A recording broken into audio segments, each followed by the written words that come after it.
नमस्कार, मैं हूं कनुप्रिया सत्तन और आप देख रहे हैं खबर 100 न्यूज। आइए नजर डालते हैं आज की कुछ खास खबरों पर, लेकिन उससे पहले एक नजर आज की हेडलाइंस की ओर। ट्रांसफर पॉलिसी को गोपाल भार्गव का समर्थन। साफ और स्वच्छ तरीके से बने ट्रांसफर पॉलिसी, कहा सभी अधिकारियों को मिले गांव और शहर में काम करने का मौका।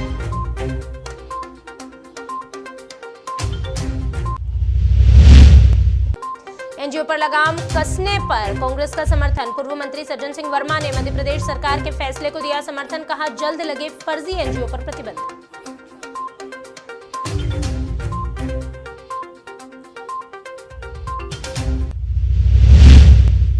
और इंदौर अपराधों में भी नंबर 1, लगातार बढ़ रहे चोरी के मामले, शहर के बीचों बीच अपराधी दे रहे अपराधों को अंजाम।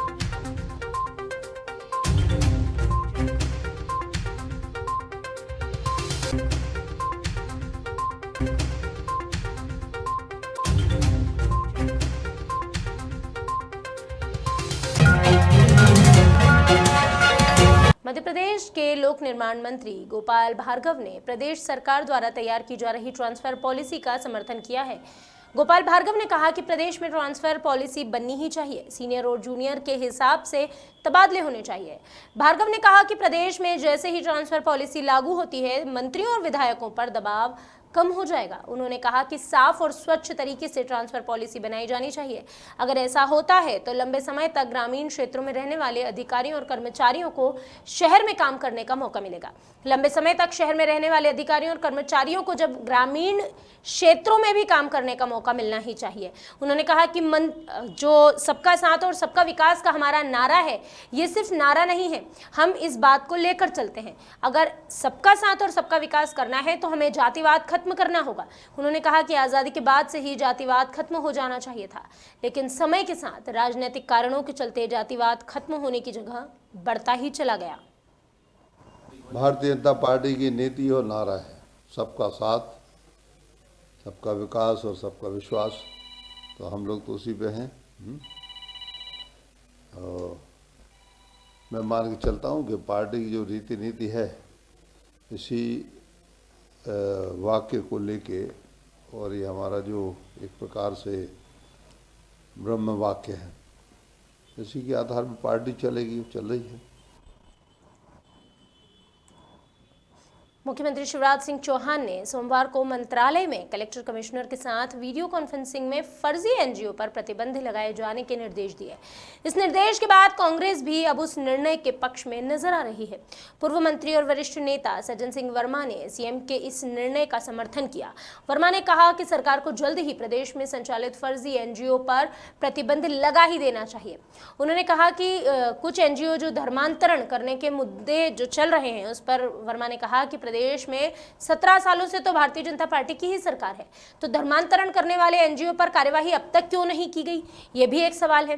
उन्होंने आगे कहा कि देश में जब भाजपा के खिलाफ माहौल बनने लगता है तो वो इस तरह के मुद्दे उछालते हैं, ये उनकी आदत है। देखिए, मैं बोल रहा हूँ ना कि जब जब देश पे कुछ इस तरह का वातावरण बनता है भारतीय जनता पार्टी के खिलाफ, महंगाई का हो, कोरोना का हो, अन्य बातें हो, तब ये इस तरह के मसले उछालते ही हैं कि एनजीओ। तो भाई, तुम मेरा एक नहीं, 17 साल से एक व्यक्ति इस प्रदेश का मुखिया है, मुख्यमंत्री है। क्या आजकल में इस तरह के एनजीओ पैदा होगा क्या आज तक? यदि आपको लग रहा है कि ऐसा हो रहा है तो क्या आज हो रहा है? 17 साल से एक व्यक्ति मुख्यमंत्री बना बैठा है। अब इनको तो उछालना है ऐसी बातें जो लोगों को लगे कि यार देखो क्या हो रहा है, शिवराज ठीक कर रहे हैं एनजीओ पे। हमारा तो कहना, सारे एनजीओ पे बैन लगा दो ना, काहे को? भाई तुम्हारे हाथ में पावर है, सरकार को क्यों नहीं बैन लगा? कृषि मंत्री कमल पटेल ने सीएम शिवराज सिंह चौहान को क्रांतिकारी टंटिया भील का पुनर्जन्म बताया था। इस पर कांग्रेस नेता सज्जन सिंह वर्मा ने उन्हें आड़े हाथों लिया। उन्होंने कहा कि जिस राज्य में आदिवासी बच्चियों के साथ सामूहिक बलात्कार जैसी घटनाएं होती हो, उस प्रदेश के मुख्यमंत्री की तुलना महान क्रांतिकारी टंटिया मामा से करना बेहद गलत है। वर्मा ने आगे कहा कि भाजपा नेताओं के झूठ से लड़ना बेहद कठिन और बहुत बड़ी बात है। जिस शिवराज चौहान को मध्य प्रदेश की जनता कंस मामा और शकुनी मामा के रूप में देख चुकी हो, जिसके राज में आदिवासी बच्चियों के साथ गैंग रेप किए जा रहे हों, खुद बुद्धि विधानसभा में गैंग रेप होता है, लगे हुए विधानसभा नेमावर में गैंग रेप होता है, उस की तुलना एक महान क्रांतिकारी टांटिया भील से करना, टांटिया मामा से तुलना करना, इनके शिवराज के वंशज में कभी किसी ने भी स्वतंत्रता के आंदोलन में भाग लिया? एक इतना वीर पुरुष टांटिया मामा, उसकी तुलना, अरे चापलूसी करना है भैया। श्रीमान मंत्री जी, तो जाके के उनकी चरण पादुकाओं को छुआ लो। अब एक इतने महान स्वतंत्रता संग्राम सेनानी से उनकी तुलना करना कि नए अवतार पैदा हुए हैं। कंस मामा बोल देना भाई, बच्चियां शिकार हो रही हैं, तमाम बातें। इन लोगों को तो मैं बोलता हूँ ना, मोहनजोदड़ो हड़प्पा की खुदाई से निकाल के प्रश्न उत्तर लाते हैं। लगातार चोरी की घटनाओं से लगता है जल्द ही इंदौर चोरी में भी नंबर 1 बन जाएगा। इंदौर शहर में लगातार चोरी की वारदातें हो रही है। शहर के बीचों बीच बड़वाली चौकी में जामा मस्जिद के वहां जो मैदान खाली पड़ा है, लोगों ने उसे गाड़ी की पार्किंग बना रखा है। वहीं पास में पुलिस क्वार्टर भी बने हुए हैं। इन सब के बावजूद चोरों के हौसले इतने बुलंद है कि वहां खड़ी गाड़ियों के सामान आए दिन चुरा ले जाते हैं। गाड़ी की बैटरियां और टायर तक निकाल कर ले जाते हैं। इससे तो लगता है कि शहर के मध्य पुलिस का जो गश्त है वो कम है। ऐसी जगह पर चोरों को आसानी से चोर अगर चोरी को अंजाम दे रहे हैं। सर मेरी साइकिल में बहुत कमाता हूँ, बहुत धंधा करता हूँ, नौकरी करता हूँ सर। और मैं साइकिल लेके आया था, मेरी मेहनत भी करती थी, और मैंने यहाँ टेकी और सर मेरी साइकिल को छुआ था, ताला तोड़ के साइकिल ले गया। और यहाँ इस एरिया में सर बहुत मेरे को पता चला कि मेरे बाद किसी सर की कार का कुछ चोरी हो गया, किसी एक की वो साइकिल चली गई सर, उसमें बहुत चोरी हो रही है। और मेरी साइकिल अभी तक उसका कुछ पता नहीं है। क्या यहाँ पे जो कैमरे भी लगे हुए CCTV कैमरे, उसको कुछ सर रिकॉर्डिंग है मेरे पास उसकी, वो बंदा आया भी है, उधर से यहाँ से आया है, फिर इस साइड से वो साइकिल चुरा के इधर गया भी है, इसकी सारी रिकॉर्डिंग भी है मेरे पास। उसके बाद भी अगर कुछ कार्रवाई अगर हो जाए तो मेरी साइकिल निकल। सोमवार इंदौर के खजराना इलाके में 25 वर्षीय अज्ञात युवती की अधजली लाश मिलने की सूचना जैसे ही पुलिस को लगी तो पुलिस महकमे में सनसनी फैल गई।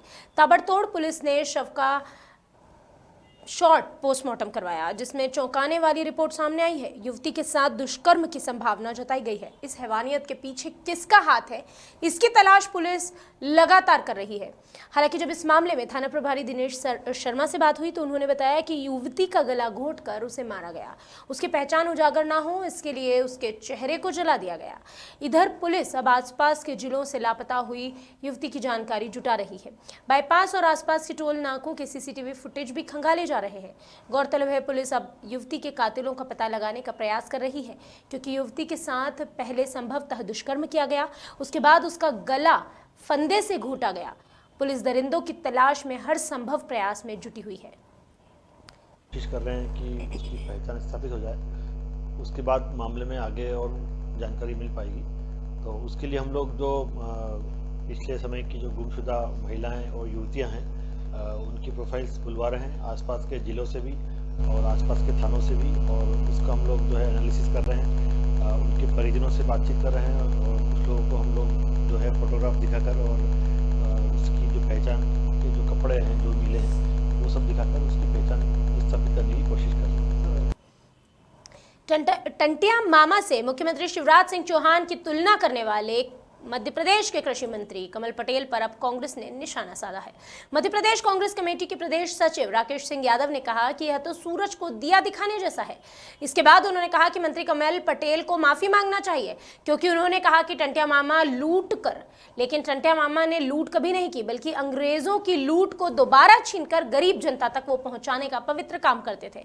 इसके आगे राकेश यादव ने कहा कि मंत्री कमल पटेल ने चाटुकारिता की सारी हदें पार कर दी है और ये सिद्ध कर दिया है कि शिक्षा प्राप्त करना जिंदगी में बेहद आवश्यक है, वरना कमल पटेल जैसे बयान देकर हास्यास्पद परिस्थितियों का शिकार होना पड़ेगा। शिवराज सरकार के मंत्री कमल पटेल ने चाटुकारिता की सारी हदों को पार कर दिया है। वो अमर शहीद टंटिया मामा के समतुल्य मुख्यमंत्री शिवराज जी को बता रहे हैं। इससे स्पष्ट है कि भारतीय जनता पार्टी वोटों के लिए किसी हद तक भी जा सकती है। उन्होंने अपने शब्दों में टंटिया मामा को लुटेरा बताया। पूरी जनजाति का अपमान है, आदिवासियों का अपमान है। अगर कभी कमल पटेल जी ने किताबें पढ़ी होती, इतिहास पढ़ा होता, तो शायद उन्हें एक ज्ञान होता कि टंटिया मामा ने संघर्ष अंग्रेजों के खिलाफ किया था, ना कि बड़े लोगों के खिलाफ किया था। लेकिन कमल पटेल जी अंग्रेजों का नाम नहीं ले सकते, क्योंकि इनके पूर्वज माफी वीर थे, अंग्रेजों के वफादार थे। वो वर्तमान में सिंधिया को नाराज नहीं कर सकते। अंग्रेजों का नाम लेंगे तो सिंधिया नाराज हो जाएंगे। आजकल भारतीय जनता पार्टी में नई परंपरा है, अब मुगलों का नाम लेते हैं, अंग्रेजों का नाम लेने से बचते हैं। तो ये सत्य और ये स्थिति है भारतीय जनता पार्टी की, ये चरित्र है कि वोटों के लिए किसी का भी अपमान कर सकते हैं, किसी को भी सम्मान दे सकते हैं। सूरज को दिया बताने के समान है टंटिया मामा से शिवराज मामा की तुलना करना, दोनों में बहुत। अभी के लिए बस इतना ही। बाकी खबरों का सिलसिला लगातार रहेगा जारी। जुड़े रहिए खबर 100 न्यूज के साथ, जनता की बुलंद आवाज।